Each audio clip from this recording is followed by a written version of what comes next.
No dia 31 de março de 1964, o Brasil viveu uma das páginas mais tristes e marcantes da nossa história. O presidente João Goulart foi deposto por um golpe militar que pôs fim à Quarta República e iniciou um movimento de ditadura que durou 25 anos. Repressão à liberdade, perseguição a todos os opositores do regime. Essa foi a marca dessa página infeliz da nossa história. O seu Memória Viva de hoje é diferente, porque vamos rever depoimentos de pessoas que foram perseguidas pelo regime, para marcar essa data para que ela nunca mais se repita. Vamos abrir nosso Memória Viva desta semana com um relato de um ex-dirigente sindical dos estivadores de Natal, membro do diretório do Comitê Estadual do Partido Comunista Brasileiro em 1964, ex-combatente e aposentado como estivador, Pretestato José da Cruz. Houve uma articulação aqui no Brasil, naquela época, né, que os americanos queriam transformar isso aqui numa ditadura, como transformaram toda a América Latina, né? E não era... E o Brasil teria que entrar naquela coisa. Então pegaram o general, o Marechal Castelo Branco, que era uma figura de confiança do FMI, do governo americano, né, como elemento-chave para cumprir com essa tarefa. Né? Então, tem até um livro aí que eu tenho que comprar agora há poucos dias, Castelo Branco, A Marcha para o Golpe de 64. Foi o homem que encaminhou aquilo tudo. Infelizmente, as Forças Armadas do Brasil, até hoje, não teve a capacidade de tomar posição ao lado dos trabalhadores. Sempre estão do lado de quem está no poder. Sempre foi isso. Desde o início, que eu conheço, do meu conhecimento de Getúlio, de 22 para cá, sempre foi isso. Né? As Forças Armadas não fazem revolução. Ela dá golpe de Estado e faz revolução com as massas. Se a massa estiver do lado dela, ela faz com as massas. Mas se a massa está do outro lado, não vai fazer nada. Então, a massa, naquela época, o povão, a classe operária, apesar de todo o trabalho que ele estava fazendo, na hora de pega para capar, ficou do lado de quem estava no poder. Deram o golpe em cima de quem? De João Goulart. Ele foi destituído do governo. E nós saímos. Né? Eu, pelo menos, estava no Rio de Janeiro participando da reunião da Federação Nacional dos Estivadores. Não fui lá para participar do golpe, depois não fui à reunião. Então, o golpe militar lhe surpreendeu no Rio de Janeiro? No Rio de Janeiro, porque eu nem sabia disso, nem nós da área marítimo, né? Agora ali a gente já estava organizado. Já tinha sido criado o PUA, Pacto de Unidade de Ação, que o Pacheco era o presidente. Que era o intersindical.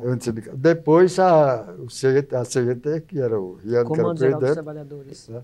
A gente já estava preparado. E a gente advertia sempre o presidente, nós da área dos marítimos, o Oswaldo Pacheco, presidente, o negócio não está assim, que ele confiava muito no dispositivo militar, general Assis Brasil, não sei o que. Ele dizia que não, está tudo sob controle e tal. Não estava sob controle. Porque no dia 31 de março, estava o CGT reunido do Sindicato dos Aeronautas, e eu estava lá também, quando um dos dirigentes, parece que foi o Riano, ligou para o jogo lá, que ele estava no Palácio do Laranjeira, e disse: presidente, como é que é? Era mais ou menos meia-noite, 1h da manhã. Vai ficar assim? Ele disse: não, eu estou esperando que amanheça o dia, as tropas de Minas Gerais estavam se deslocando, comando do general Mourão Filho, para bombardear o Palácio Guanabara, Lacerda. Era uma noite chuvosa, né? E nós ficamos esperando. Quando foi de manhã, veio a hora para a gente sair dali, do aeronauta, e ir para a rua, a Avenida do Exército, em São Cristóvão. Era o sindicato da estiva, do minério. Para lá. Às 4h da tarde, nada. Né? O Oswaldo Pacheco levou para lá e disse: olha, festa acabada, do nosso lado. Cada um que procure seu coisa, que ele já estava procurando a embaixada exilar. Eu saí para mim, o Brasil, o mundo acabou daqui na direção. Pretestato voltou ao Rio Grande do Norte, mas acabou sendo perseguido pelo regime. Ficou 12 anos clandestino no Rio de Janeiro, contribuindo para a organização das lutas do movimento sindical e se escondendo das perseguições dos militares junto com a família. Foi um grande erro que o partido cometeu naquela época. Eu digo o partido, nosso não, a União Soviética deveria transformar mecanicamente a revolução aqui no centro da América Latina, que o partido depois descondou. Quando Marighella saiu para aquele negócio da orla, e voltou com a decisão para fazer a luta armada, é a teoria da exportação da Revolução. Isso. Aí o Comitê Central do nosso partido reuniu e achou que não era a hora de fazer. Primeiro que não tinha nem condição de fazer. A nossa posição foi pela Constituinte e pela derrubada da ditadura. É mais fácil você fazer uma guerrilha, que é só ensinar o cara a atirar, quem não sabe, né? Quem já sabe não precisa ensinar, do que organizar a massa para fazer o movimento. Com certeza. Então, o partido foi quando o Marighella, que era um dos melhores 4 partidos, liquidou a cidade do outro lado. Isso. E houve, nesse momento, uma fragmentação. Sim, eu quero dizer que aí eu tive um prejuízo, porque minha mulher ficou, na época, assombrada, foi ligar a trompa, fazer perine, grávida de 3 meses dessa menina que hoje está aí, de paralisia cerebral. Depois de tudo, e o médico era do partido, e era professor lá na Moncou Filho.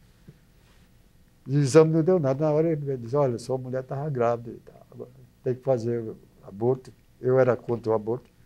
Leva a mulher para casa e depois você... Eu levei, a menina nasceu de cesariana. Está a garota aí com 32 anos de idade. Eu trabalho da garganta e eu tenho... Para mim, a pessoa que eu quero mais bem na minha família era a garota. Perfeito. O Memória Viva com Pretestato foi exibido pela TVU em agosto de 2004 e ele morreu no dia 7 de março de 2009, aos 85 anos. Memória Viva segue com o depoimento de um jornalista de reconhecido talento, que trabalhou nos Correios e Telégrafos e atuou em várias emissoras de rádio e jornais.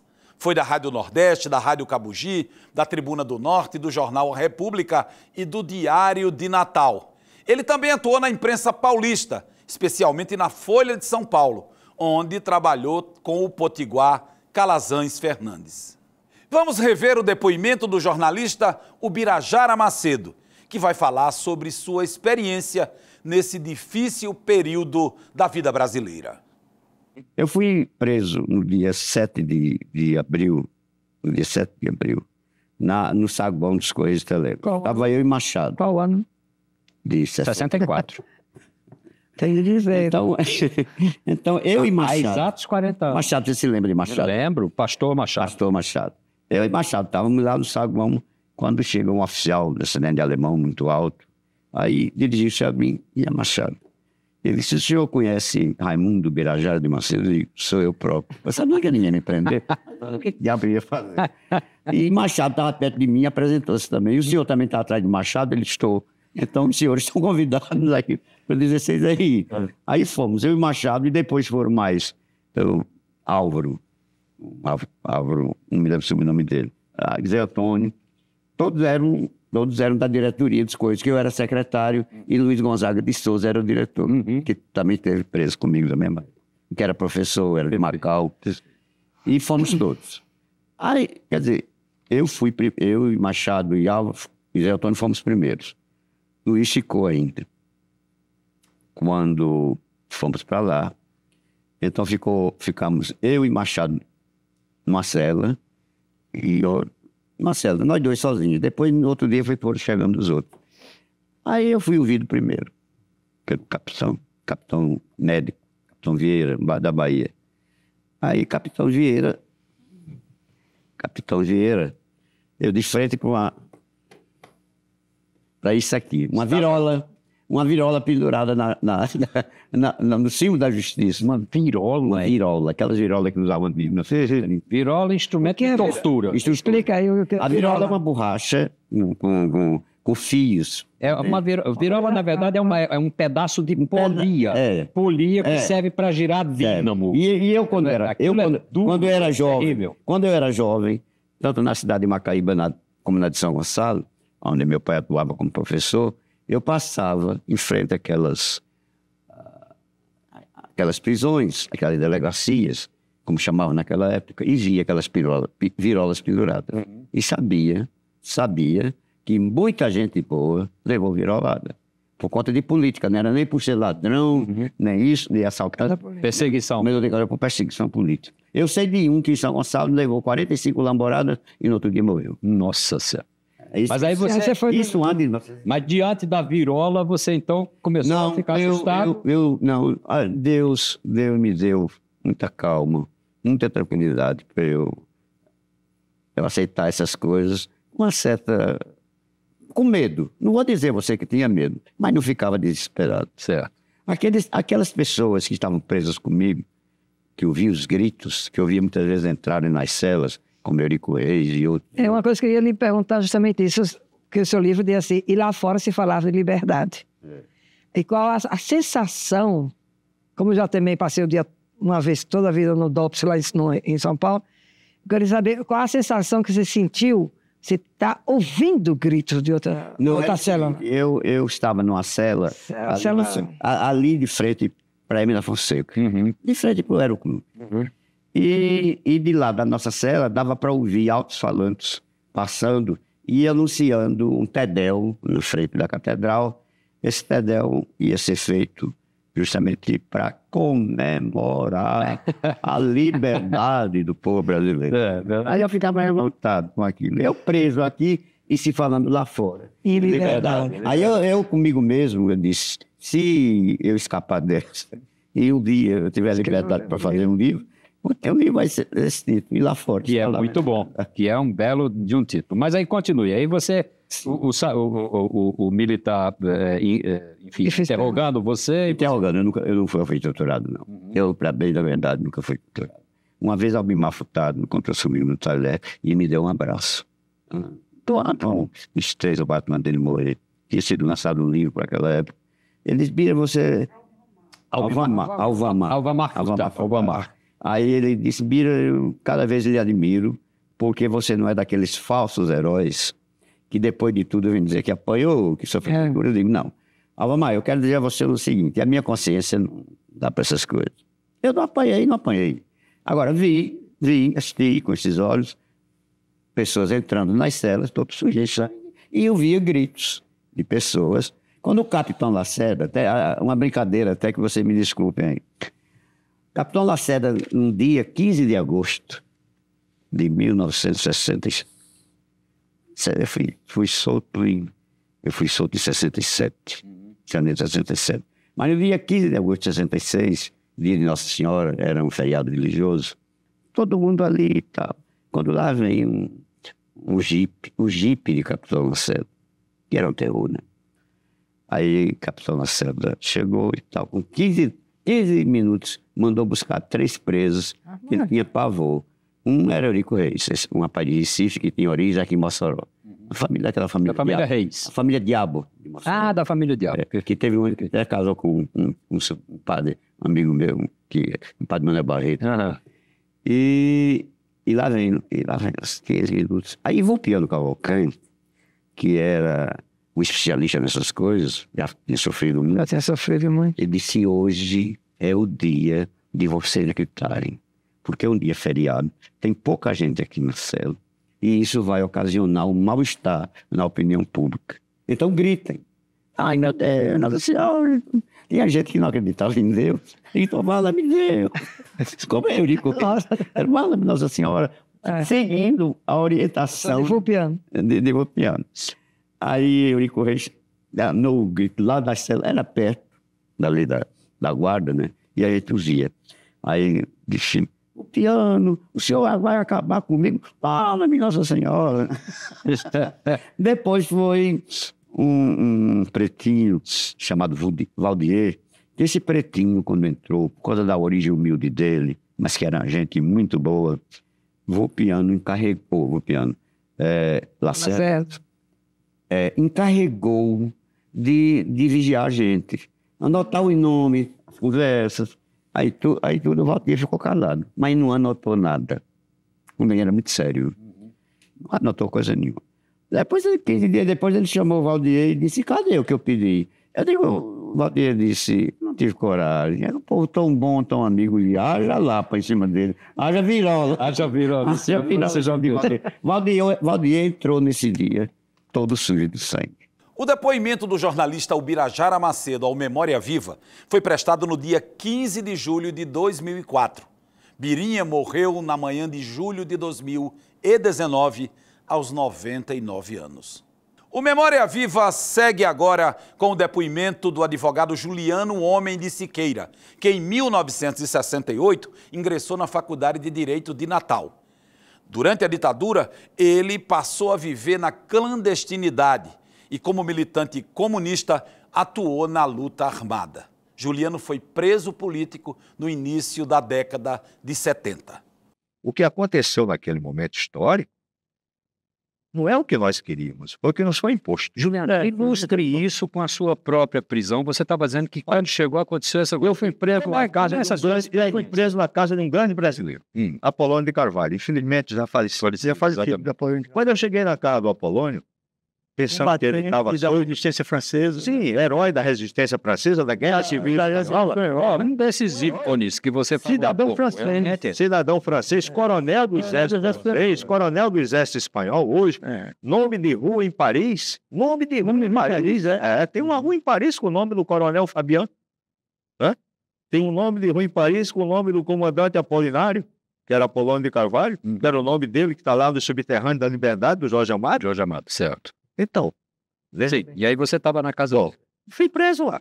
De lá eu fui para o DOI-CODE, para o quartel da Polícia do Exército, que fica no bairro da Tijuca, no Rio de Janeiro. Passei por coisas que eu nunca imaginei que passaria numa instituição pública brasileira, republicana, o Exército. Pau de arara, tortura, isso, aquilo, né? Vendo companheiros ser viciadas. Isso são coisas que deixam muita marca, até não foram 2 dias, 3 marcas dias. Marcas e lembranças terríveis. Né? Se acumularam. Quando você está há 2 anos preso, você é retirado uma noite da prisão para ser torturado de novo. Porque aconteceu alguma coisa lá fora que eles não conseguem descobrir, querem descobrir na prisão, e a gente na prisão, a gente no maior isolamento. Então, uma violência. Eu fui preso 4 anos, mas depois que eu saí da prisão, fui preso mais 12 vezes. Minha casa foi invadida, meu pai foi violentado, minha família, todo mundo, livros foram roubados, a casa foi invadida. O Vermelho e o Negro. Até o Vermelho e o Negro, porque tinha o nome de vermelho, considerado um livro subversivo. Então, a imbecilidade toda, que não é daquele que prendeu o Flávio Rangel, e ele estava com o Antígona, ele queria prender o autor da Antígona, né? O ator da Antígona morreu 4 séculos antes de Cristo, né? Era impossível, né? Entrega o endereço desse indivíduo, não é possível. Então, nós dizemos coisas desse tipo. Mas, na prisão, nós tínhamos uma grande capacidade de organização, conseguimos ultrapassar nossas diferenças, nós do PCBR, companheiros do PCdoB, companheiros da APML, AP Marxista-Leninista, companheiro do PCR, companheiros do próprio partidão, do PCB, apesar de serem mais calmos e tal, né? Tinha um outro caminho para o processo. Trotskistas, bolcheviques da Quarta Internacional. A gente montava o coletivo e ali a gente mantinha a dignidade.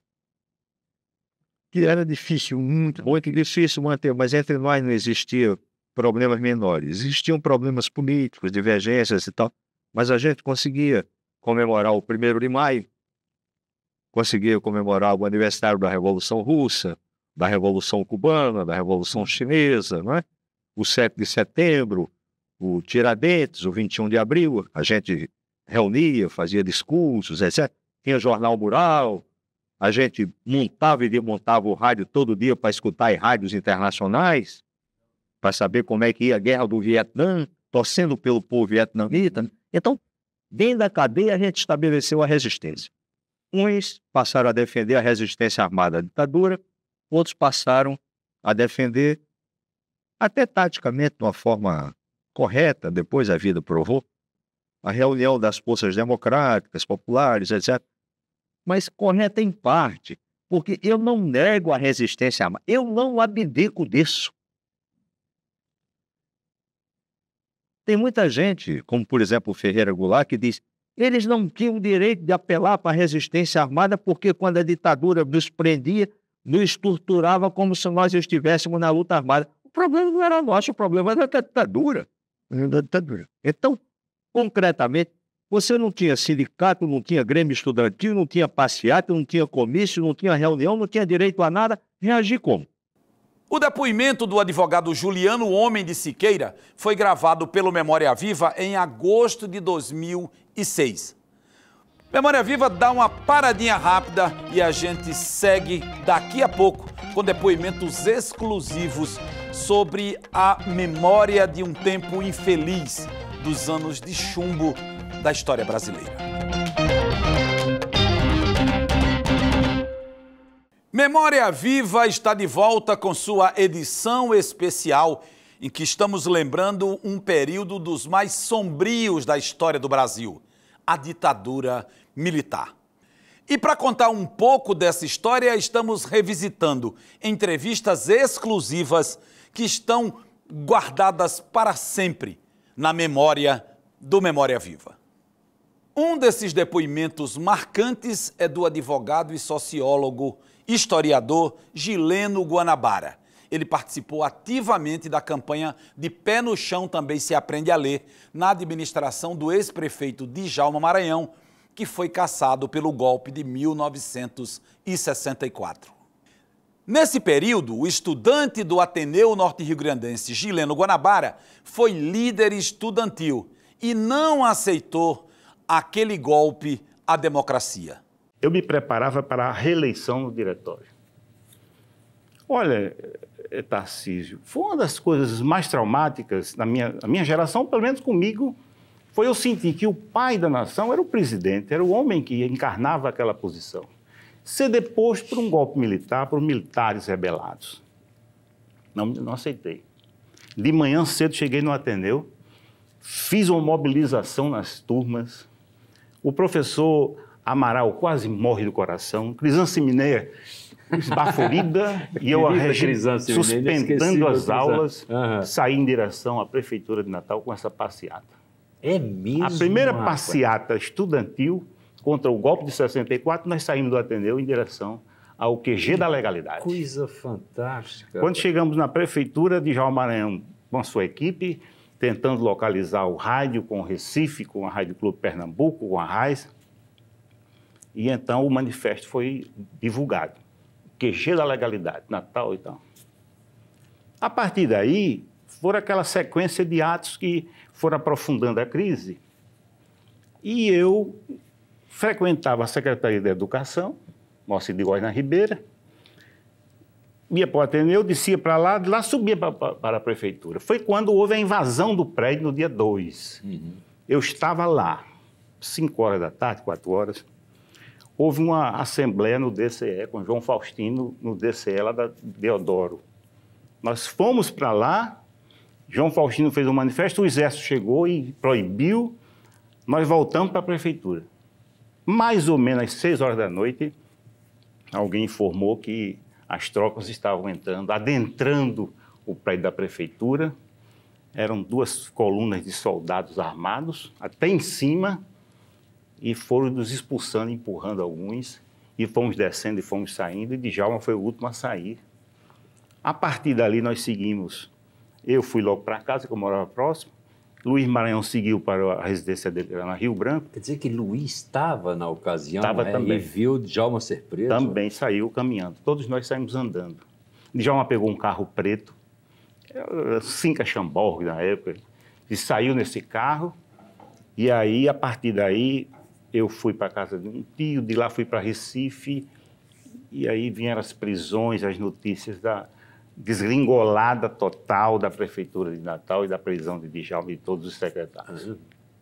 Esse momento, portanto, foi de um trauma, foi de uma grandeza no sentido de que nós estávamos fazendo a história do Brasil.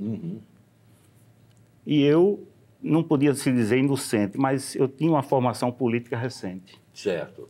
No Ateneu Rio-Grandense, onde meus líderes lá, quando eu cheguei, era Hélio Vasconcelos, era Pio Cavalcante, que me recordo assim, Certo. faziam discursos. E tinha um estudante anarquista no Ateneu chamado Pecado. Pecado. Grande Lá de pecado. Mossoró. Pecado. Mossoró. Pecado soltava umas bombas. Umas bombas dentro né? das classes. E em assembleias também. Não, ele acabava... Era anárquico, né? Acabava a assembleia. Era um verdadeiro agitador. Isso. No sentido, assim, mais anárquico. Anarquista. Por causa de sua luta contra o regime, Gileno Guanabara acabou sendo preso. Nessa fase do Ateneu, eu fui chamado aos 16, depois de passar um tempo em Recife, escondido praticamente lá, sem conhecer ninguém na casa de um familiar. Quando eu retorno, volto a estudar no Ateneu para concluir o curso clássico. Aí eu fui chamado aos 16, passei lá 24 horas preso, respondendo uma série de perguntas. É a partir desse chamado e dessas perguntas que eu fui incluído, denunciado num processo no IPM, juntamente com Marcos Guerra, Danilo Bessa, Hélio Vasconcelos, Machado, o pastor Machado. O famoso pastor Machado. A auditoria em Recife ainda não estava, a justiça militar ainda não estava adequada para aqueles processos todos. Então eu fui a Recife com o Machado uma vez, para aquelas primeiras identificações, interrogatórios. Aquelas primeiras oitivas, não é assim que se fala, né? Exatamente.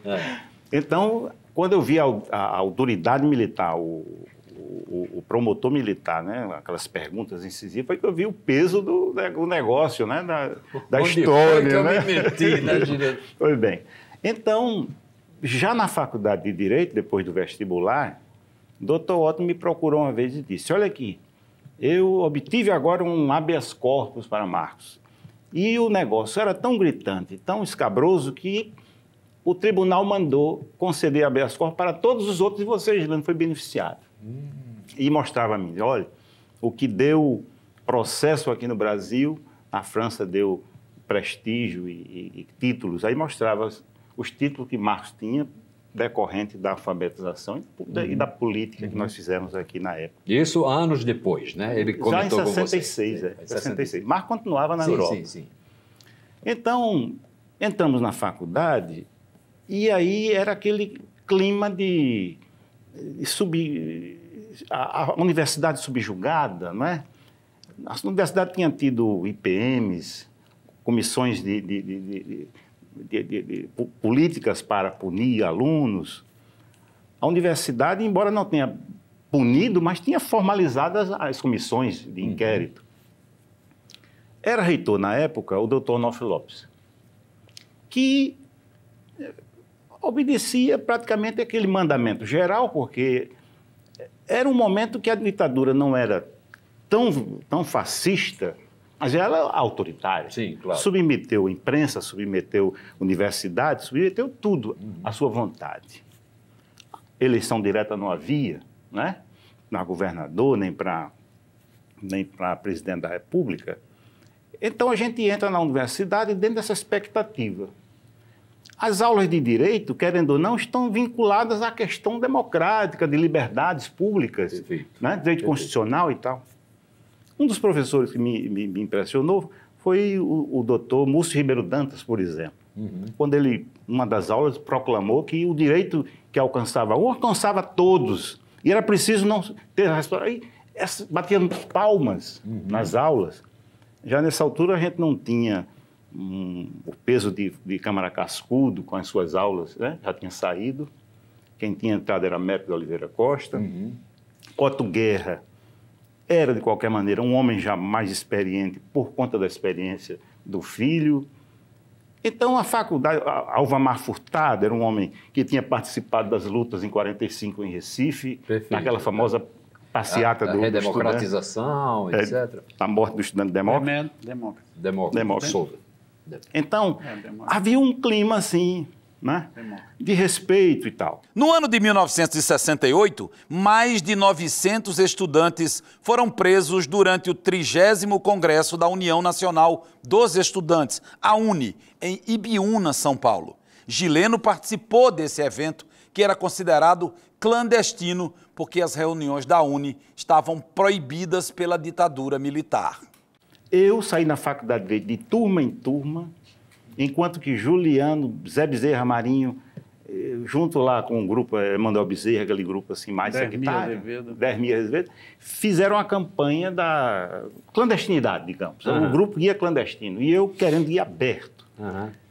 Saí sufragado, peguei os votos, botei numa pasta, fui aos professores, pedi dinheiro aos professores, alguns deram, outros não, mas eu juntei um dinheirinho, peguei um avião da Constellation, fui bater no Rio de Janeiro. Lá, o partido me deu uma senha. Porque não deixava o partido entrar no Congresso. Eu não tinha senha para entrar no Congresso. O partido era minoria. Aí, cheguei na casa da mulher e disse, Lúcio me mandou, era a senha. Não, perdão, vim a mando de Lúcio. Aí a mulher abriu a porta e eu entrei. Rapaz, que coisa maravilhosa. Lúcio era o nome de guerra do Rupiano. Aí, a mulher disse, é o seguinte, o pessoal do Rio já foi para o Congresso. E agora? Como é que eu entro? O senhor vai de qualquer jeito. Eu disse, eu vou. A essa altura, eu estava no Rio de Janeiro, eu tinha que ir. Aí peguei um ônibus para São Paulo de madrugada, a noite todinha viajando. Quando amanhecia o dia, estava no campus da USP, cercada de policial, com barris, polícias armadas, e eu saí no meio daquele povo como se fosse passeando na praça, com a minha maletinha, com os votos que eu tinha tido na faculdade de Direito. Você levava os votos para comprovar. E a ata que tinha sido... a guerra era desleal. Quando eu cheguei no centro, 11 de agosto, estava a efervescência grande de Liceu. Mas deixa eu fazer aqui outra intervenção. Olha, por que na USP? Nós defendíamos o Congresso na USP. Por que na USP? E por que os policiais lá fora? Porque até aí a autonomia universitária estava respeitada. Precisaria de ordem do governador e o governador não dava para o exército e a polícia. O governador era Abreu Sodré. E ele não dava. Mas o fato é que eu cheguei uma noite lá no centro 11 de agosto, aí eu tenho a impressão que foi o Aldo Arantes, foi o dirigente da época lá, disse que eu iria disputar, então, no plenário. E eu expliquei que o Zé Bezerra Marinho tinha ido, mais Dermi e tal. Aí... Jaime Ariston também estava lá. Também. Aí nós fomos levados uma noite toda, meu amigo, de aparelhos em aparelhos, pela Serra da Mantiqueira, sem ninguém saber onde estava, comendo tomate cru. Eu dormi dentro de uma banheira gelada. Quando foi de manhã, estávamos dentro de um toldo imenso, edificado numa barranca de um serrote, que servia de auditório. Aí todo mundo se identificando, quem era, quem não era, tal, botando seus apetrechos, suas malinhas lá no canto, bebendo água num riacho que corria, fazendo as necessidades dentro de um buraco cercado de uma cabana. Tudo improvisado assim. Aí, quando foi de noite para dormir, a primeira noite, 500 estudantes, 600 estudantes, no frio, sem lençol, tudo encostado um no outro, com 5 graus de frio, demos graça, o dia começou a clarear. Mas o dia clareou com os disparados das metralhadoras. Rendam-se todos, mão para o alto! E as balas tinindo no mundo.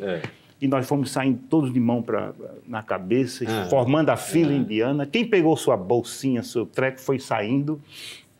E nós saímos andando pela Serra da Mantiqueira. Eram 1000 metros de estudantes com a mão na cabeça, descendo a serra, e os polícias todos olhando com as armas. E quando chegamos na sede de Ibiúna, ficamos todos no chão. Foi quando a Veja fotografou. Tem uma foto histórica. É em cima de um caminhão. Em cima de um caminhão. Mas aí que aparecem companheiros daqui do Rio Grande do Norte. Exatamente. Mas está lá na Veja o meu retrato assim de lado, sentados no chão ainda. Lá dentro. Aí nos caminhões, a gente subiu todo mundo nos caminhões, 2 ou 3 policiais, as mulheres iam de ônibus e toca para São Paulo. Quando chegamos em São Paulo, fomos direto para o Presídio Tiradentes. O Presídio Tiradentes é na Avenida Tiradentes, onde hoje tem a Caixa Econômica Federal.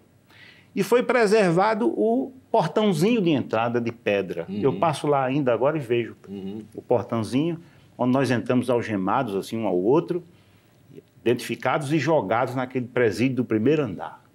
Evacuaram todo o presídio e nos botaram lá. Passamos uma semana indo de grupo em grupo para o DOPS. A gente está rindo disso hoje. A situação era rigorosamente dramática e pesava sobre vocês uma ameaça concreta que mais na frente foi se confirmar de tortura, de sumiço. Não, porque todo esse procedimento aí serviu de base para os processos que vieram com o AI-5. Quando nós regressamos aqui, chegamos aqui, nós participamos de vários debates provando que aquilo era uma aventura de fazer um congresso clandestino sem necessidade, era melhor debater as ideias de público e tal. Era a nossa posição. Mas aí já estava feito o leite derramado. Quando menos esperamos, quando menos se espera, vem o AI-5. E aí o fascismo entrou para valer. E aí, meu amigo, aqueles que tinham ido para o Congresso, os que tinham participado mais ou menos, que estavam catalogados dentro do índex da ditadura, esses começaram a responder os processos. É quando, em dezembro, eu fui a Apodi. Passei por Mossoró, fui a Apodi com minha noiva, então minha noiva, minha atual mulher. Visitar os pais dela e tudo. Quando eu chego em Mossoró na volta, Jarbas Martins era promotor naquela área. Aí disse a mim, não vá não que Natal estão prendendo todas as pessoas. Aí, meu amigo, eu voltei e os meus familiares da minha mulher me mandaram para uma fazenda chamada Fazenda Várzea Grande, onde tinha uma casa forte, fortificada. E agora eu descobri, é a casa dos parentes de Calazans Fernandes, dos Fernandes. Lá em Pau dos Ferros. Em Marcelino Vieira. Marcelino Vieira, mais para diante. É uma coisa importante. Não, né, é uma tradição histórica do livro de Calazans, ele conta tudo isso. E eu fiquei nessa casa... Sobre Childerico. Os Childericos são exatamente o rei da borracha. É, exatamente. Pois bem, esta casa eu estive lá. Quando eu li agora o livro de Calazans, eu identifiquei onde eu estava e passei lá um tempo escondido, fugindo das atribulações. Certo. Mas tive que voltar quando eu cheguei aqui em janeiro de 69. Meu pai achou por bem me levar e me entregar ao capitão Astoslácio Lasmar, aeronáutico. E esse capitão me levou, me prendeu na base aérea por um dia. Trouxe-me do outro dia. Eu fui para o 16, tinha uma equipe de 3, um capitão do Exército chamado Jair, um capitão da Naval, da Marinha chamado Roberto e o capitão Lasmar. Me interrogaram e me mandaram para a base naval de Natal. Quando eu cheguei na base naval, estava preso lá Emanuel Bezerra. Eram 5 guaritas, prisões especiais para marinheiros revoltados, que fica lá nesse presídio ali do Alecrim, do quartel do Alecrim, lá embaixo. Emanuel ficou na primeira, eu fiquei na última, na quinta. E eu vi quando eles conversavam a possibilidade de nos mandar para um navio que estava surto no oceano. E eu fiquei muito temeroso, eu ser preso num navio, eu nunca fui marinheiro, eu não sabia lá o que é. Mas fiquei ali, ficamos lá. E essa estada, meu amigo, demorou 6 meses, numa solitária, eu e Emanuel Bezerra. Era preciso dar um jeito, meu amigo. E é por isso que o Memória Viva dá uma rápida paradinha e volta daqui a pouco com depoimentos que nos ajudam a reconstruir a história de um tempo infeliz vivido pelo Brasil e pelos brasileiros. Memória Viva Especial está de volta, relembrando com você, por meio de depoimentos exclusivos da nossa memória, um período que nós não devemos esquecer. Foi nesse período que um jovem entusiasta foi perseguido pelo governo porque participava do movimento estudantil. E, pasme, porque ele atuou no programa de alfabetização das 40 horas de Angicos, ao lado do professor Paulo Freire, programa que teve apoio do governo do estado e contou com a participação de vários estudantes da nossa UFRN. Com a palavra para contar sua história, professor Marcos Guerra. Me contaram que quando você era jovem, na sua casa paravam carros do Exército na Avenida Deodoro, paravam carros do Exército na Felipe Camarão, que eram as duas ruas, desciam quase que um desfile cívico para ir na sua casa lhe buscar e constranger seus vizinhos. Eu soube Ou tinham medo que você saísse pulando pelos muros? Eu soube disso, mas se só tivessem vindo me buscar, até que seria não tão desagradável. O mais desagradável é que isso gerava constrangimento para meus pais, para minha família, e destruíram arquivos e documentos, tanto sobre Angicos quanto outras coisas sobre educação, como se destruir o Fahrenheit, né? Como se destruir pudesse apagar da memória das pessoas a lembrança do que nós fizemos.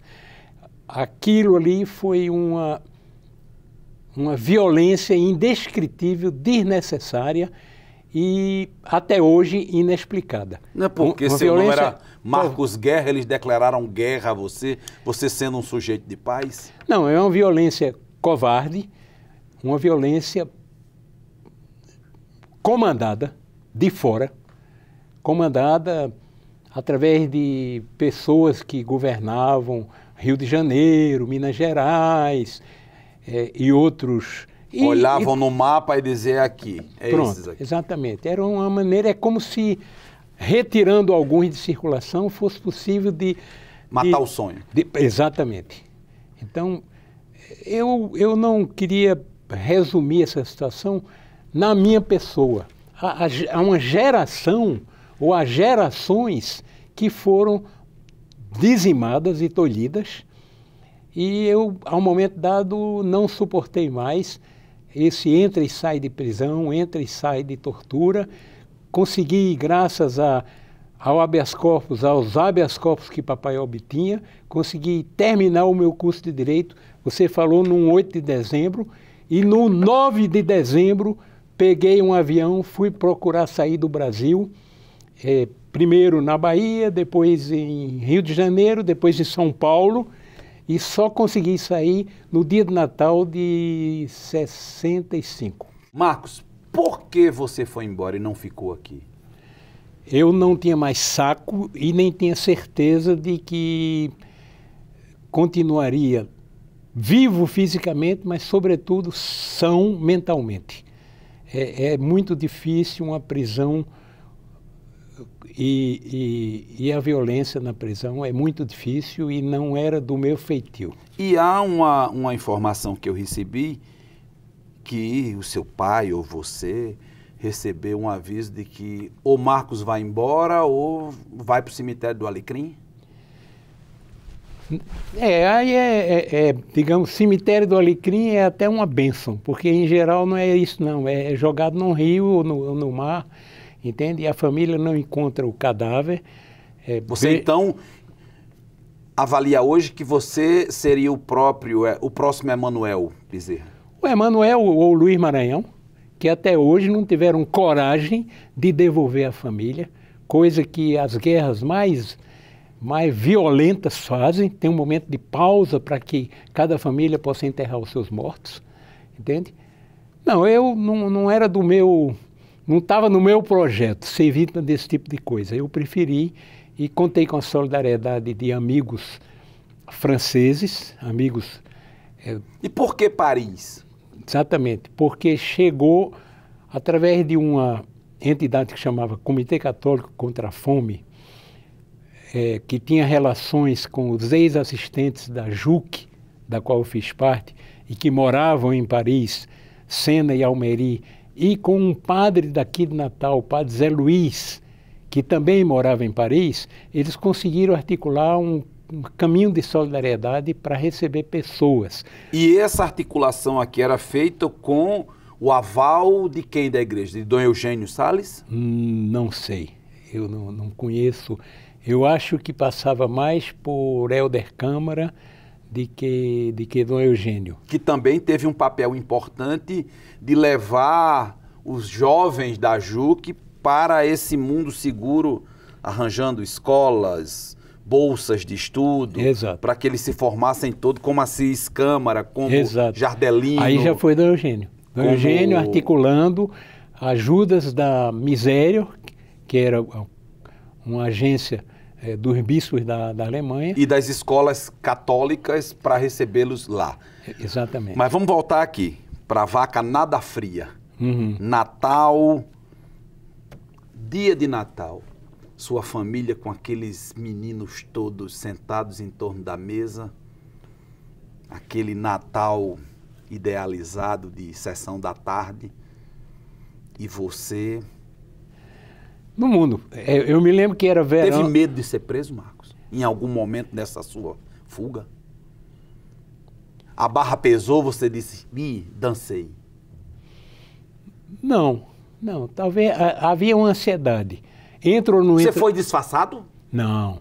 Fui com o meu passaporte oficial brasileiro. Sim, mas não ia de óculos escuros, assim, de chapéu? Não. Não, entra ou não entra no avião? Opa, entra. Rio-São Paulo. São Paulo-Rio. Você que decidia isso? Entra ou não entra? Não.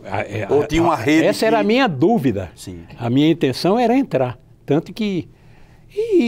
foi dando tudo certo. Quando passou da metade, além de Cabo Verde, já é a metade, entende?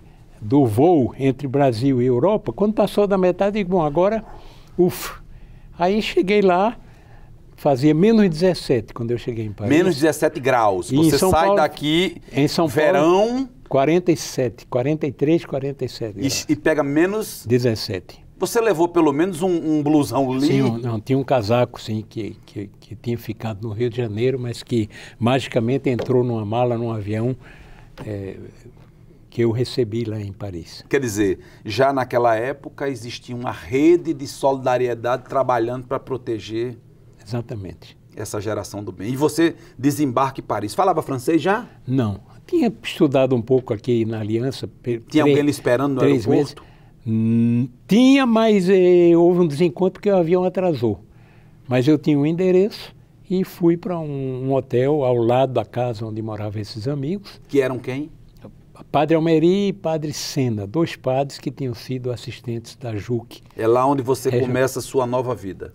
Começa a nova vida, procuro me matricular na universidade, mas já tinha passado o primeiro semestre e não era possível, mas me matriculo como ouvinte, esperando a abertura do ano letivo seguinte. A um momento dado, o Fleury... Que não era o delegado Fleury, que era o delegado Fleury. O próprio? Foi lá, já no quadro da Operação Condor, para... A Operação Condor foi uma operação montada pelos países da América do Sul, da Cone governos Sul, militares para reprimir e os ditos comunistas. Eliminar todos aqueles que lá fora estavam denegrindo a imagem de seu país. E você fazia isso? Pois é.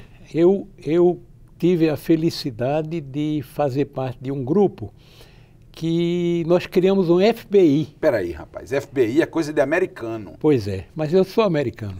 Sul-americano, mas sou americano. Era um Federal Bureau de Investigation? Frente Brasileira de Informação. Ah, tá certo. A Frente Brasileira de Informação subsidiava os jornais, os sindicatos e as direções políticas partidárias da França sobre o que estava acontecendo no Brasil. E aí Fleury vai lá atrás de vocês? Vai lá atrás, não só de mim, mas de outras pessoas também. Fleury não conseguiu lhe achar lá em Paris? Ficou no Moulin Rouge, tomando uma birita e... As 2 primeiras vezes eu mergulhei. Não no Sena, você mergulhou... Exatamente. Mergulhar é um sinônimo de que você passa a viver quase que na clandestinidade. Claro. Mergulhei no interior da França, ele não ia ficar para o resto da vida, ficou 1 mês, eu voltei.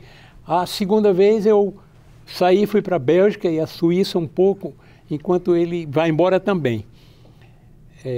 Como é que a gente sabe? A polícia, como qualquer corpo social, tem gente de todas as sensibilidades, de todas as religiões. E alguém que é próximo da sua sensibilidade política, manda esse recado. E chegou o recado no IFED, está aí um tal de Fleury que veio para tal e tal tarefa, e na lista dele está fulano que trabalha com vocês, tomem cuidado, etc. Sei que na terceira vez chegou o recado completo dizendo: em menos de 48 horas ele tem que ir embora, senão nós não poderemos impedir que ele seja jogado embaixo de um metrô, embaixo de um ônibus, ou eliminado, ou raptado para ser levado para o Brasil. E eu tive 3 dias para... desmontar a vida, mais uma vez. Tive 3 dias para ir embora para a África, fui morar no Níger, um país no qual o IRFED, o grupo do Lebret, tinha criado uma assessoria para o planejamento, que era no Senegal e no Níger e na Costa do Marfim. Então eu fui dirigir uma missão de cooperação com 29 peritos e consultores no Níger. E no Níger, o Níger não tinha nenhuma relação diplomática com o Brasil. Então o brasileiro não podia chegar lá sem estar bem acobertado e devidamente recomendado. Apesar dessa página infeliz da nossa história, estamos aqui para contar a nossa história, a história de um novo tempo. E parafraseando o Chico Buarque, agradecemos sua audiência, reforçamos o nosso compromisso de manter viva a nossa memória para que fatos como aqueles nunca mais se repitam e a democracia seja a razão de ser do nosso país. Valeu. Até semana que vem. Pai, afasta de mim esse cálice. Pai, afasta de mim esse cálice. Pai, afasta de mim esse cálice de vinho tinto de sangue. Como beber dessa bebida amarga, tragar a dor, engolir a labuta. Mesmo calada a boca, resta o peito.